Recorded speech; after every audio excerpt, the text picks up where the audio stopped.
Gold hub తాకట్టులో ఉన్న బంగారాన్ని విడిపించి కొనబడును. అదే రోజు ఆన్లైన్ ధరకు కొని డబ్బులు ఇవ్వబడును. బాగుంది. ఇది కాంగ్రెస్ బాగుంది. నెంబర్ 1 ఉంది. బీఆర్ఎస్ ఎలా ఉంది? బీఆర్ఎస్ బాగాలేదు. బాలేదా? అసలు బాలేదా? ఎందుకు బాలేదు? ఎవరికి ఇచ్చిండు? ఎవరికి ఇవ్వలేదు. రైతు బంధు ఎందుకు ఇచ్చిండు? అందరికి ఇచ్చారని చెప్పుకుంటున్నారు. ఎవరు వ్యవసాయం చేసిండు? ఎవరికి ఇస్తుండు రైతు బంధు? 100 ఎకరాల ఉన్నోడికి రైతు బంధు ఇచ్చి నేను చేసినట్టు అయిపోతా? కాళేశ్వరం ప్రాజెక్ట్ కట్టిండు, 1,00,000 కోట్లు పెట్టి కోల కొట్టిండా? రేవంత్ రెడ్డి గారు చేస్తారని నమ్మకం? చేస్తారు, కంపల్సరీ చేస్తుండు. ఫ్రీ బస్ ఓటుకు నోటు కేసులు ఆయనే కదా దొరికింది. రేవంత్ రెడ్డి అనే వ్యక్తి కదా దొరికింది. అది కూడా దొరికింది కదా లెక్కర్స్ కావాలా? దొరికింది అంటే ఇద్దరు ఒకటేనా? ఒకటే కదా? ఒకటే మరి. ఈయన అభివృద్ధి చేస్తారని ఎట్లా నమ్మకం? చేస్తారు. అది కాంగ్రెస్ గవర్నమెంట్ అన్న. అక్కడ నలుగురు చేస్తారు, ఇక్కడ కేసీఆర్ ఒకటే చేయాలి. అదే ఒకటి తెలుసుకోవాలి నువ్వు ఎప్పుడైనా. అంటే వాడు అక్కడ చేసేది లేదు, అడిగేది లేదు, చూపిస్తాడు, అక్కడే ఉంటాడు కానీ అందరిని అంటున్నాడు. ఇప్పుడు కాదు, ఇప్పుడు మీరు అన్నట్టు బీఆర్ఎస్ కరెక్ట్ అంటున్నారు. అంతే, కేసీఆర్ కరెక్ట్. ఎవరిని అడుగు, ఏ ప్రభుత్వం పోయి అడుగు, కేసీఆర్ కరెక్ట్. ఇంకే నా తెలుసా? ఈ దొంగ అని పట్టుకొని ఏం మాట్లాడుతున్నావురా?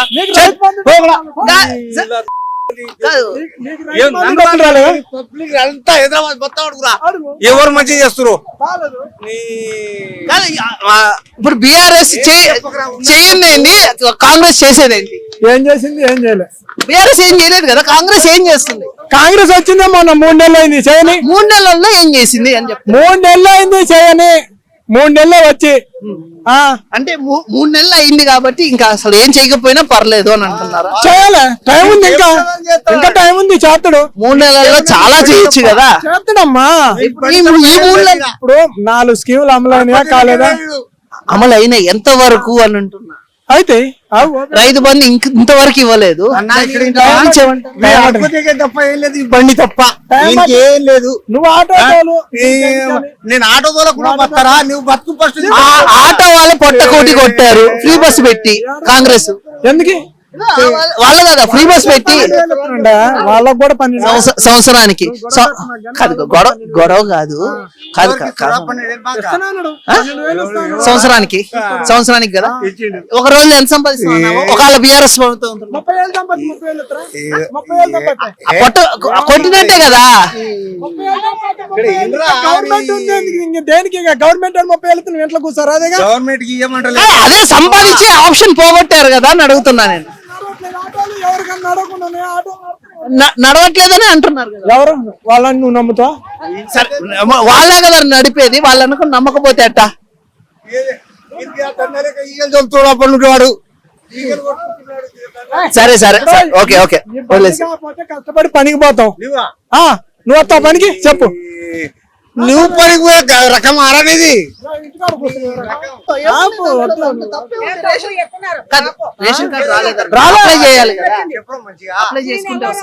అప్లై చేసినాం కదా, 4 తమ్ములు చేసిన. ఎప్పుడు కాంగ్రెస్ వచ్చిన తర్వాత 2015 అయింది నా పెళ్లి. మొన్న కాంగ్రెస్ వాళ్ళు అప్లికేషన్ పెట్టుకున్నప్పుడు పెట్టిన. అప్లై చేశారా? అప్లై చేసిన. ఎందుకు లేదు ఇంతవరకు? ఎన్ని సంవత్సరాల నుంచి ఉన్నారు హైదరాబాద్ లో? ఎన్ని సంవత్సరాల నుంచి ఉన్నారు? 2 సంవత్సరాల నుంచి ఉన్నా. అంటే బీఆర్ఎస్ ప్రభుత్వం ఉన్నప్పుడు కూడా అప్లై చేసిన. అప్పుడు రాలేదు ఇంతవరకు. ఇప్పుడు ఇస్తున్నారు. రాలేదు కానీ టైం పట్టింది అంతే. టైం పడుతుంది అంటే టైం పడుతూనే ఉంటది. ఇంకా ఈ ప్రభుత్వం ఇంకో ప్రభుత్వం వచ్చేదాకా అది అయితే టైం అంటే ఆగమ్మా, చూస్తుండా చేస్తారుగా. ఇస్తాను అన్నాడు, ఎవడేం చేయడు, మాట్లాడినట్టు కాదు.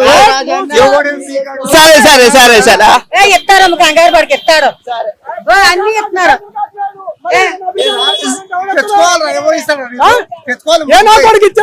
అప్లై చేసుకొని తెచ్చుకోవాలి.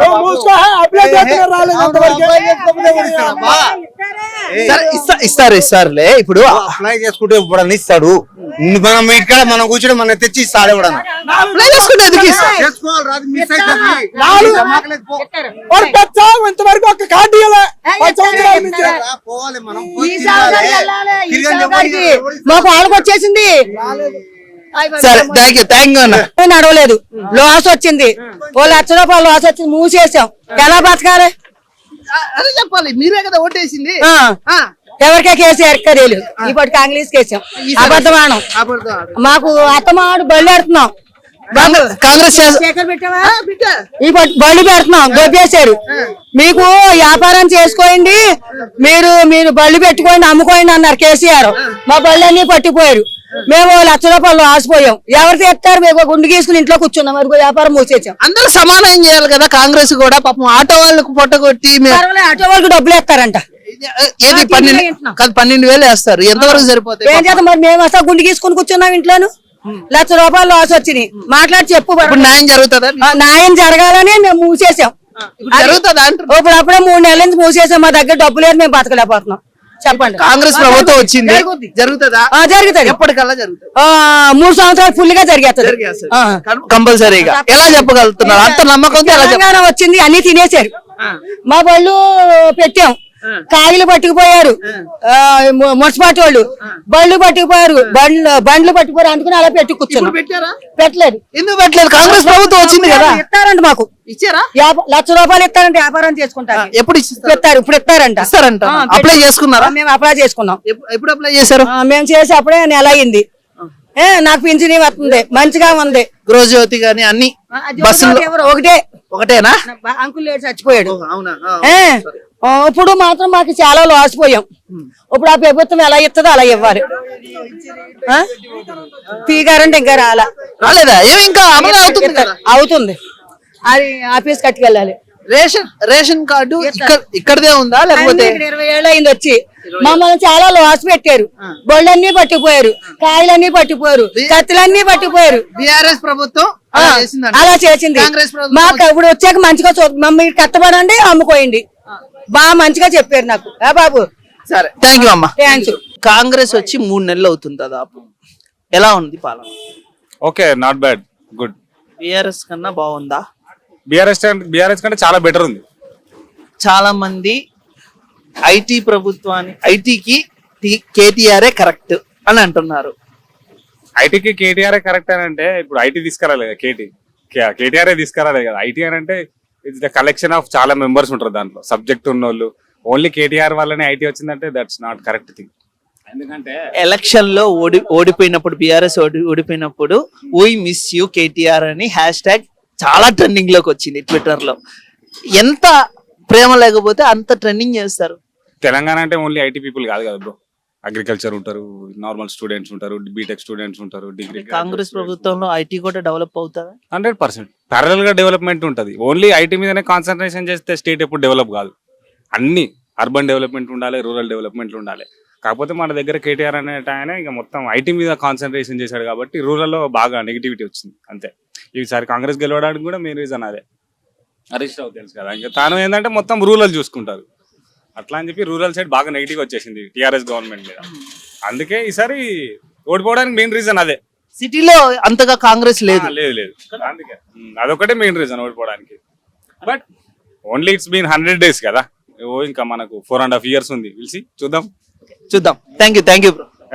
Thank you very much. And ఇంకోటి, సెంట్రల్ లో ఈసారి బీజేపీయా కాంగ్రెసా? BJP always. వై అంటే ఇక బీజేపీ అంటే వన్ అండ్ ఓన్లీ నేమ్ అండి, మోడీ. పోటీ లేదు. మా జనరేషన్ లో మేము చూస్తుంది అని అంటే బీజేపీ గవర్నమెంట్ కదా. There is no competition for BJP. Next నాకు తెలిసి ఒక 20-30 years వరకు. ఎందుకు ఇక్కడ కాంగ్రెస్, తెలంగాణలో కాంగ్రెస్ ఓకే, సెంట్రల్ లో కాంగ్రెస్ నాట్ ఓకే? వై అంటే మనకు based on situations, based on infrastructure మనం డెసిజన్ తీసుకోవాలి ఎప్పుడు కానీ. సెంట్రల్ లో కాంగ్రెస్ ఉంది అని చెప్పి స్టేట్ లో కాంగ్రెస్ అన్నది కదా. స్టేట్ వైజ్ చూసుకుంటే మాత్రం బీజేపీ ఇస్ అల్టిమేట్ థింగ్ అండి. ఎందుకంటే నేను లాస్ట్ చూస్తున్నాను కదా, నాకు పాలిటిక్స్ నుంచి అవగాహన తెలిసినప్పటి నుంచి నరేంద్ర మోడీ డెసిజన్స్ ఎవరు తీసుకోలేనిది. ఇప్పటి వరకు మనం చూసిన Article 370 కానీ ఇంకా ఉన్నాయి కదా, కాశ్మీర్ రిలేటెడ్ ఇష్యూ కానీ, కాంగ్రెస్ ఉంటే వాళ్ళు చేయకపోదురేమో అనుకున్నాను అంతే. ఇంకో ఆప్షన్ అయితే లేదు బీజేపీకి పోటీగా. పాలిటిక్స్ అని జనాలు ఏం పిచ్చోళ్ళు కాదు. క్యాస్ట్ అని కూడా కాదు, రిలీజియన్ పాలిటిక్స్ అని చాలా మంది కూడా జనాలు ఏం పిచ్చోళ్ళు కాదు భయ్య.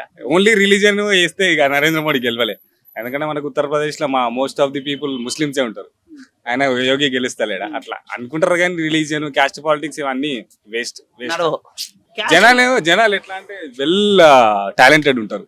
వాళ్ళు ఆ టైంలో ఎవరికి వేయాలనిపిస్తే వాళ్ళకి వేయడమే అంతే.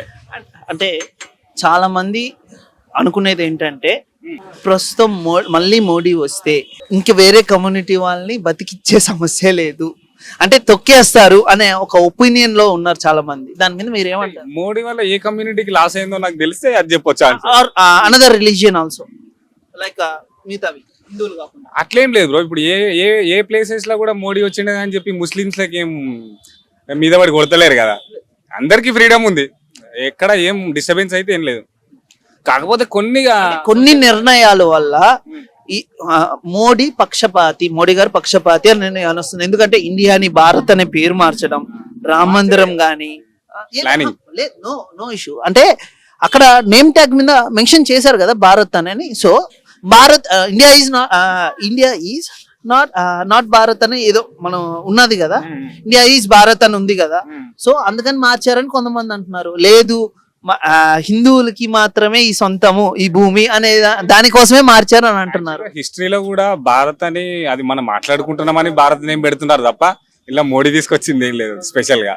అది ఆల్రెడీ బై స్టార్టింగ్ చాలా ఇయర్స్ నుంచే ఉన్నట్టుంది నేమ్. హిందుస్థాన్ అని భారత్ అని మనం పాడుతుంటాం కదా, దాంట్లో కూడా అట్లానే ఉంది. అంతేగాని ఈయన స్పెషల్ గా తీసుకొచ్చింది ఏం లేదు ఆడ కదా. అంతే బ్రో, అదే రిలీజియన్ కో క్యాస్ట్ కో ఎక్కడ లాస్ అయితే కాదని నా ఒపీనియన్. అంతే, ఇన్ని రోజులు చూడలేదా మనం కదా. Thank you so much.